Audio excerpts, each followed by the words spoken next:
L'étude d'aujourd'hui a pour titre le deuxième sceau. Apocalypse chapitre 5 et le verset 1. Puis je vis dans la main droite de celui qui était assis sur le trône un livre écrit en dedans et en dehors, scellé de 7 sceaux. Comme nous l'avons vu, le livre scellé constitue une série d'événements depuis l'effusion du Saint-Esprit au jour de la Pentecôte qui sont survenus et surviendront sur terre. La période de temps est semblable à celle des 7 églises. Ces événements serviront à prouver la véracité du message contenu dans le livre ainsi que son origine divine. Le but est de détourner le peuple de Dieu de l'idolâtrie pour le ramener vers Dieu et l'observation de sa loi. Apocalypse chapitre 4, les versets 6 et 7. Il y a encore devant le trône comme une mer de verre, semblable à du cristal. Au milieu du trône et autour du trône, il y a 4 êtres vivants remplis d'yeux devant et derrière.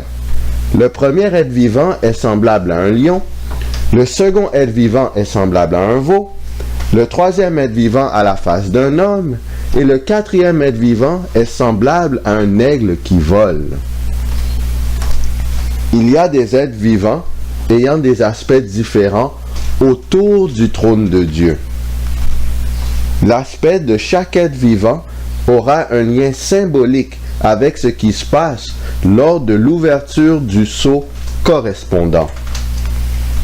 Regardons l'ouverture du deuxième sceau. Apocalypse chapitre 6 et le verset 3. Quand il ouvrit le second sceau, j'entendis le second être vivant qui disait « Viens ». Apocalypse chapitre 4 et le verset 7, le second être vivant est semblable à un veau. Le second être vivant est semblable à un veau. Que représente le veau dans la Bible? Lévitique chapitre 9 et le verset 2. Il dit à Aaron, « Prends un jeune veau pour le sacrifice d'expiation et un bélier pour l'holocauste, l'un et l'autre sans défaut, et sacrifie-les devant l'Éternel. » Le veau représente le sacrifice d'un innocent. En ce sens, l'ouverture du second sceau traite de meurtre d'innocents. Apocalypse 6, le verset 4. Et il sortit un autre cheval, roux. Celui qui le montait reçut le pouvoir d'enlever la paix de la terre, afin que les hommes s'égorgeassent les uns les autres. Que représente la couleur rouge? Apocalypse chapitre 12, les versets 3 et 17. Un autre signe parut encore dans le ciel, et voici, c'était un grand dragon rouge, ayant 7 têtes et 10 cornes, et sur ses têtes 7 diadèmes. Et le dragon fut irrité contre la femme, et il s'en alla faire la guerre au reste de sa postérité, à ceux qui gardent les commandements de Dieu et qui ont le témoignage de Jésus. La couleur rouge symbolise la persécution, le massacre. À cette époque, il n'y avait pas de la paix sur terre, car des humains mettaient à mort d'autres humains. Apocalypse 6, le verset 4, et une grande épée lui fut donnée. Que représente la grande épée remise à celui qui montait le cheval? Romains chapitre 13, les versets 1 et 4. Que toute personne soit soumise aux autorités supérieures, car il n'y a point d'autorité qui ne vienne de Dieu, et les autorités qui existent ont été instituées de Dieu. Le magistrat est serviteur de Dieu pour ton bien, mais si tu fais le mal, crains, car ce n'est pas en vain qu'il porte l'épée. L'épée représente aussi l'autorité civile, telle que mentionnée dans la lettre de Paul aux Romains. La longue épée est donc l'autorité civile romaine qui persécutait les chrétiens.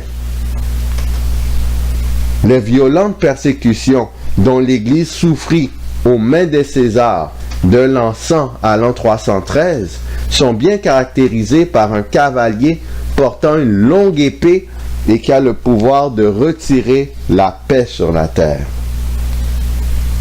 Voici une citation provenant de Wikipédia. Il faut par exemple inscrire la persécution de Dèce vers 250 dans un contexte de crise générale de l'Empire romain. Le refus des chrétiens de participer au sacrifice général aux dieux pour le salut et la conservation de l'empereur, exigé de tous les concitoyens, est perçu comme une déloyauté politique. Les persécutions sont en effet très variables selon le zèle des gouverneurs. De plus, certains évêques sont avertis de se retirer à la campagne avant la descente de police, tandis que des chrétiens obtiennent des certificats de complaisance de la part de fonctionnaires soudoyés attestant qu'ils ont sacrifié aux dieux romains. La persécution de Valérien entre 257 et 258 vise essentiellement les couches supérieures et le clergé et aucunement les simples fidèles. La persécution de Dioclétien à partir de 303 est le mouvement de répression le plus vaste, curieusement perpétré à une époque où les chrétiens sont parfaitement intégrés, jusqu'au poste d'officier dans l'armée. Il a probablement un fondement plus directement politico-religieux. Le christianisme contrariant alors la promotion du culte solaire comme religion nationale et la sacralisation du pouvoir politique. Les persécutions n'ont pas affaibli le christianisme sur le long terme, mais ont plutôt fortifié les communautés chrétiennes. Ce qui fait dire à l'apologète Tertullien, le sang des martyrs est la semence des chrétiens. En 313, le christianisme est finalement adopté comme religion personnelle par l'empereur Constantin, bien que son empire ne comptât alors que très peu de chrétiens. Dès lors, le christianisme cessera de se développer dans l'empire jusqu'à en devenir une religion officielle sous Théodose Ier. Les religions païennes seront définitivement interdites par ce dernier en 392 et leurs sectateurs à leur tour persécutés par la nouvelle religion dominante. L'année où la persécution contre les chrétiens prit fin fut 313, lorsque Constantin adopta des mesures pour défendre l'Église. Sur ce, qui allons-nous choisir? Est-ce qu'on choisit le camp de l'agneau? Est-ce que nous sommes prêts à mourir pour Christ si nécessaire?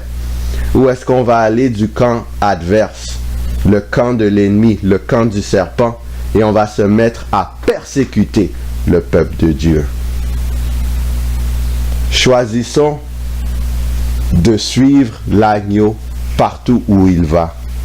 S'il nous guide vers la mort, bien soyons à l'instar de Christ obéissants jusqu'à la mort, et nous aurons la couronne de vie, et nous aurons la victoire finale lorsque Jésus viendra nous chercher.